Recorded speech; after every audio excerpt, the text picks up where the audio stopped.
Ladies and gentlemen, please welcome the ultimate gods of trivia knowledge, the Geeks. Mark Edward Hoyk, the movie geek.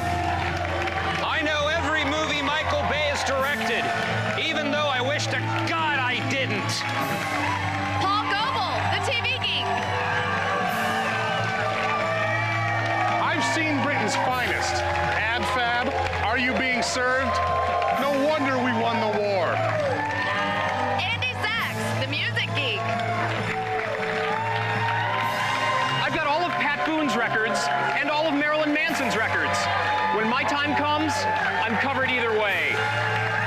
And our special guest geek, Tim Lakin, the toys geek.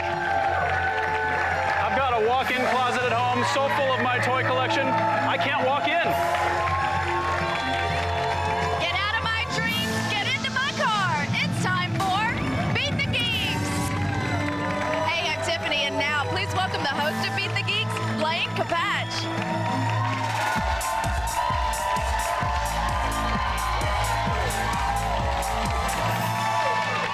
Hello, everyone. Welcome to the show that gets all hopped up on pop culture and then spends the rest of the day crashed out on the couch.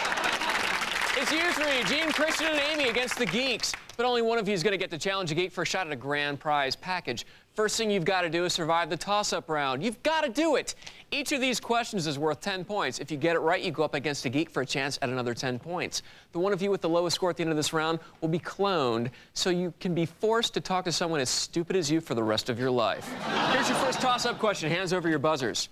In the subject of movies, finish this classic quote from Field of Dreams. If you build it, Amy... They will come. They will come. Yes, they will. Here comes your follow-up question, Amy. Here's how the follow-up works. If you beat the geek, you get 10 points. If he beats you, he knocks you back 5.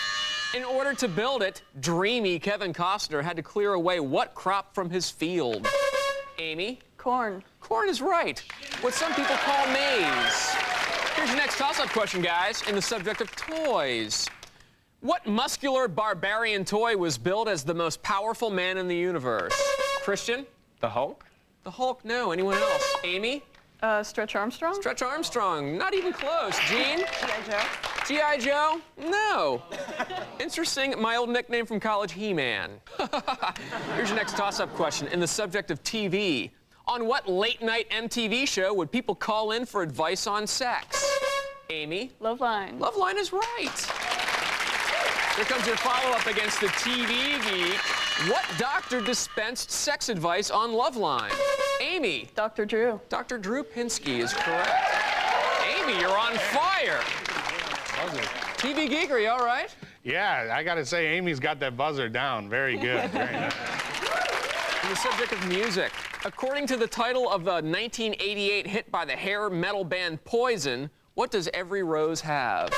Amy! It's Thorn. It's Thorn is right. Every rose has its thorn. Here comes your follow-up against the music geek.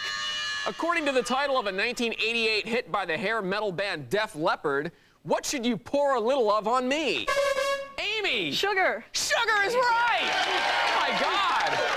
Clean sweep. Very nicely done, Amy. Why don't you smoke them if you got them? Remember, kids, smoking is wrong. We have a tie between Gene and Christian for last. So to decide who goes through to the challenge rounds, each of you is going to lock in a number in response to this question. The closest without going over will survive. Here's your question. How many seasons was the Ed Sullivan Show on the air? Lock in your answers now.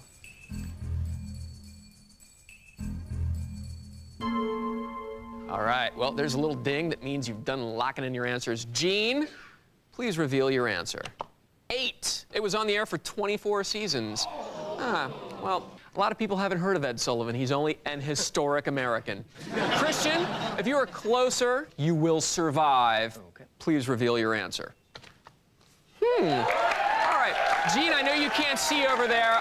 Let me just tell you something. I have some good news.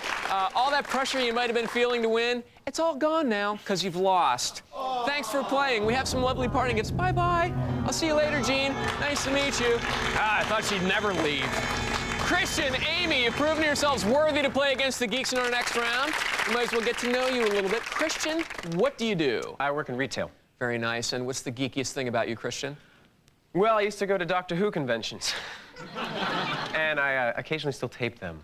Really? Yeah. You know what I like about Doctor Who fans? They make these Space 1999 fans look like rock stars. Amy, what do you do? I'm a writer. You're a writer. Have you had anything published? No. Anything on TV? No. You are a writer. Amy, what's the geekiest thing about you? I like to read books about conceptual physics. Really? Have you read The Dancing Woolly Masters? I have. That's a fine book. I agree. You know who does it at the end? The butler. Amy, Christian, at the end of the show, one of you is going to have a chance to win a grand prize package, and that package includes a Sonic Replay TV digital recorder. And if you challenge and beat the Movie Geek, you can win a chance to star in your very own death scene in an upcoming horror film. It's really simple to get these amazing grand prizes, too. All you have to do is beat the Geeks. When we come back, the Geeks will do some world-class geeking. Hey, don't call it a comeback, man. We never went away.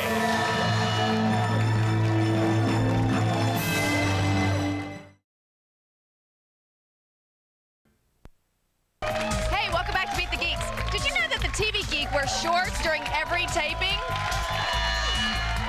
Oh. Thank God for that robe. Blank. Thanks, Tiffany. All right, Christian and Amy, this is the show that goes from 0 to 60. It's wonderful. This is our first challenge round. You each get to challenge a geek. If you take his medal, you get 20 points. If you can beat our guest geek, the toy geek, we give you an extra 20 points. Amy, you're in the lead, off in the distance. You get to go first. Please, challenge a geek. I challenge the Movie Geek. Movie geek, you've been challenged. Like physics, huh? Well, as Stephen Hawking might say, you're going to include from your own challenge. We'll see. Hey, Amy, which Baldwin is this? That is Alec Baldwin. Interesting that you would say that, because it's wrong. Movie geek, you can end this challenge in a mighty quick fashion if you tell me what Baldwin that is.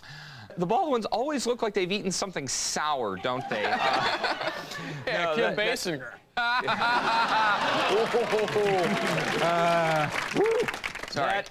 That is the younger, goofier Stephen Baldwin. That is Stephen Baldwin. Well done, Movie Geek. He shut you down in a hurry, Amy. Does that finger have poison in it? You might need it a little later in the parking lot. Christian, it's your turn. Please, challenge a geek. I challenge the Movie Geek. Movie Geek, you've been challenged. All right, Doctor Who boy, one word for you. Exterminate, exterminate, exterminate. Sounds like a dialect. He totally sounds like a dialect. Christian, take a look. Who's this movie biker, and in what classic 1969 biker movie did he bike? That would be Peter Fonda. Mm-hmm. And in what classic 1969? Easy Rider. Easy Rider. Very nice. There you go. Not to be confused with Easy Reader, played by Morgan Freeman. Hey, Movie Geek, to defend your medal again, who's this schlocky producer-director? And name the biker movie he directed Fonda in. Hey, that is the man who wrote a great book called How I Made Over 100 Movies and Never Lost a Dime. The great producer-director Roger Corman, and his biker epic with Peter Fonda is The Wild Angels. That's correct, Movie Geek. Thanks, Tiffany. You might catch up with Amy yet. Yet.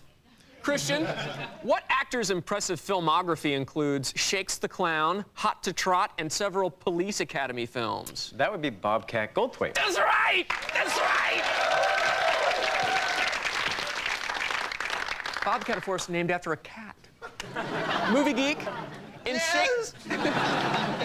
in Shakes the Clown, who plays Owen Cheese, Dink the Clown, and Jerry the Talkative Mime? Okay, these are all of Shakes's friends. Well, I can't quite associate them with their characters, but I do know that Shakes is always surrounded by clowns portrayed by comedian Blake Clark and an early appearance by Adam Sandler. And the talkative mime instructor is portrayed by an uncredited Robin Williams. Everything was right except Paul Dooley. Paul played Owen Cheese. Tiffany, get that medal off the Movie Geek and give it to Christian. Christian is catching up. Very well done, sir. You got yourself 20 points. That's the only 20 points you have. After our first challenge rounds, it's Christian with 20 points and a medal, Amy with no medal but 60 points. Good game so far. When we come back, the points are doubled, because without points, we'd be pointless.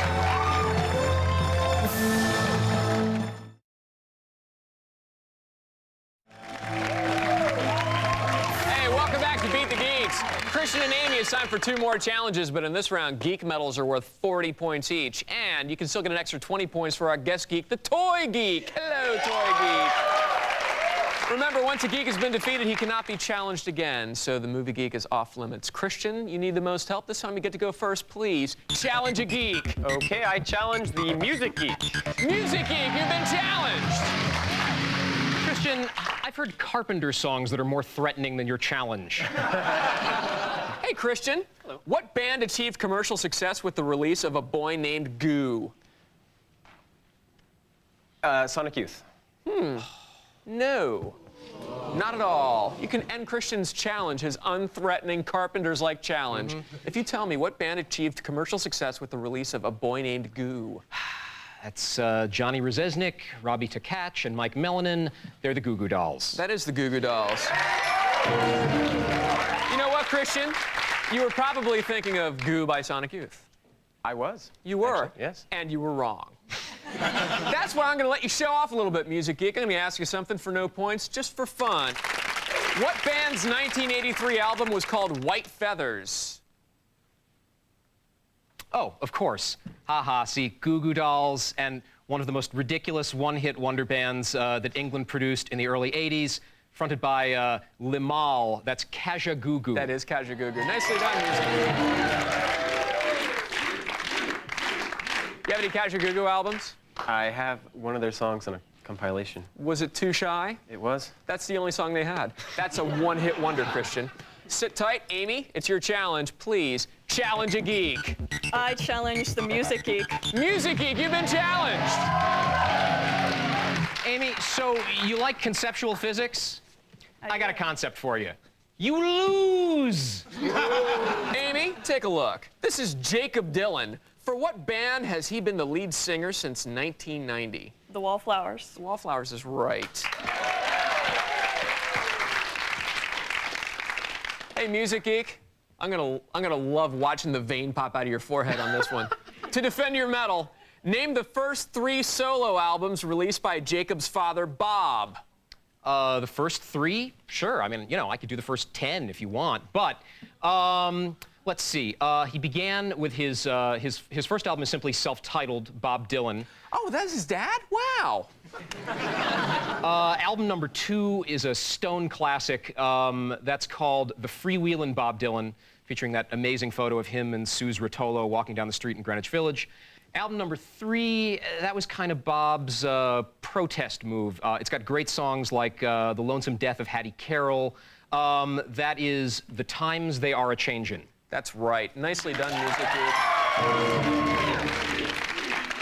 I think it should have been The Times They Are A-Changing. Times They Are A-Changing. Amy, before being killed in a plane crash, Ronnie Van Zant wrote Tuesday's Gone for what Southern band? Lynyrd Skynyrd. Lynyrd Skynyrd is right. Music Geek, here come those veins again. All right. Name the other 2 members of Lynyrd Skynyrd to die in that plane crash. Well, of course. You know, a tragic accident because along with robbing us of the band's principal sort of frontman-songwriter, Ronnie Van Zant, it also robbed us of a brilliant guitarist in Steve Gaines.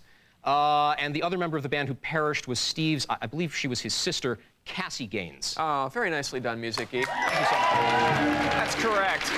Amy, we're going to have to settle this with a good old-fashioned 15-second geek-off. The category is bands or artist names that start with C. Go. Cop Shoot Cop, Cardigans, Charlatan UK, Clinic, Nick Cave, Leonard Cohen. That's time. That's 6. Nice job, Amy. Music Geek, to defend your medal, you've got to pull 7 of these out from under that shiny blue robe of yours. The category is Bands or artist names that start with Q. Go. Queen, Quill, Quincy, Susie Quattro, Michael Quattro, The Quick, Quicksilver Messenger Service, Quintessence, oh, that's plenty, isn't it? Yes, it is enough, Music Geek. Of course it is. Amy, he shuts you down. 60 points. Christian, you've got a medal and 20 points. That's the end of our challenge rounds. But you know what? It all comes down to this. The Geekwalizer! Yeah, it's still anybody's game because the Geekwalizer could be worth up to 160 points. All right, Christian, you're behind. You need 4 of these to stay in the game. Are you ready? Yes. All right, well then let's Geekwalize. Fat bastard. Music. Movie geek, what's all this about a fat bastard? Oh, a marginally funny but terribly over-quoted character from the Austin Powers movies. No. He's right, you're wrong. Christian, thanks for playing. We have some lovely parting gifts for you. We're gonna need that medal back because my car keys are in it. No, you can keep it until you get out! What are you doing? Oh, get out! Get lost! Nice jacket, by the way. Amy, you're our final challenger. You're going through our Geek to Geek showdown for a chance at an amazing grand prize. Of course, what you get depends on which geek you beat, Amy. Which geek do you want to challenge for the showdown? I think I'm going to have to challenge the movie geek. Movie geek, you've been challenged. Listen up, science girl. I'm the beautiful mind on this show, and you're not real! You're not real! If you beat the geek, you'll cart home over $1,000 worth of DVDs from Troma. It's an instant geek collection. And throw away your VCR because Sonic Blue's giving you the newest in geek technology. A replay TV digital recorder. Watch whatever you want, whenever you want, because this baby holds up to 320 hours of TV. With Replay TV, you're the boss. But that's not all. If you beat the movie geek, you're gonna die in the next Troma slasher flick. Yes, Lloyd Kaufman himself will direct you in a bloody death scene. Stabbed, gutted, burned, it's up to you. Then you can rent yourself at Blockbuster. All this stuff, it's yours. All you have to do is beat the geek. When we come back, Amy will battle the movie geek, and it won't be your father's grand prize showdown, because no one's gonna get drunk and tell you to get a job.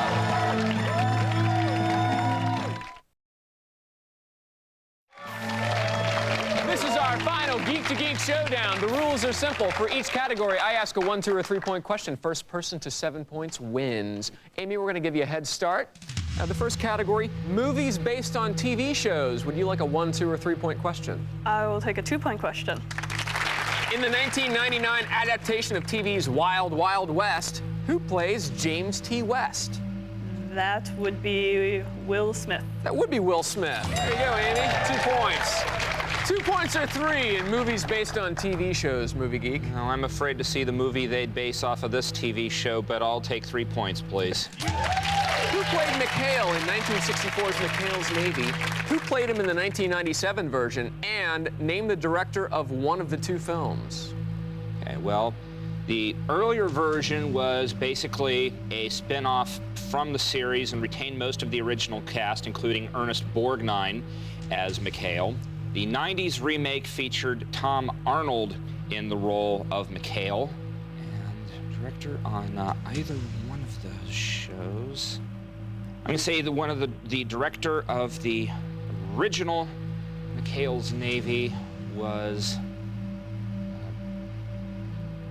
Burt Kennedy. Burt Kennedy, Edward Montagna. And Brian Spicer directed the 97 monstrosity McHale's Navy. The category, Amy, coming-of-age films. Coming-of-age films. Would you like a 1, 2, or 3-point question? I'll go for a 2. Young Cuba Gooding Jr. has to decide whether to gangbang or go straight in what John Singleton film? I'm going to go with Boys in the Hood. Yeah, very nice. 2 more points. Coming-of-age films, 2 or 3 points, Movie Geek. I'll learn an important lesson after 3 points. In what Oscar-winning 1971 film does Gary Grimes enjoy coming of age with Jennifer O'Neill? Oh, with a haunting, stirring theme by Michel Legrand, it's The Summer of 42. Where were you in The Summer of 42? You were getting 3 points! The category, Amy, dirty movies. Would you like a 1, 2, or 3-point question? You're 3 points away from winning, by the way. I'll go for 2. Malcolm McDowell, as the kinky Caligula, finds himself in bed with what kind of animal? I would have to say a horse. A horse is right. Of course. 2 or 3 points in dirty movies, Movie Geek. I'm already in the mud. Might as well keep digging. 3 points, please. Dennis Hopper played what psycho who kidnapped a kid so he could have sex with his mom in Blue Velvet? Name that will be striking terror into anybody who loves Roy Orbison. Frank Booth. Frank Booth is right for 3 points. The category is golf movies. You need 1 point to win. Do you want a 1, 2, or 3 point question in golf movies? I'll go for 1 point. What comedian played the title character in the 1996 golf movie Happy Gilmore? That would be Adam Sandler. That would be Adam Sandler. Very well done, Amy. You beat the Movie Geek. That's a pretty impressive geek to beat. Ah, God, that thing's sharp! Oh, God! Not only do you get the Sonic Replay TV digital recorder, oh, my God! Best of all, you get to be killed in a Troma horror film. Join us next time when the Geeks take on 3 new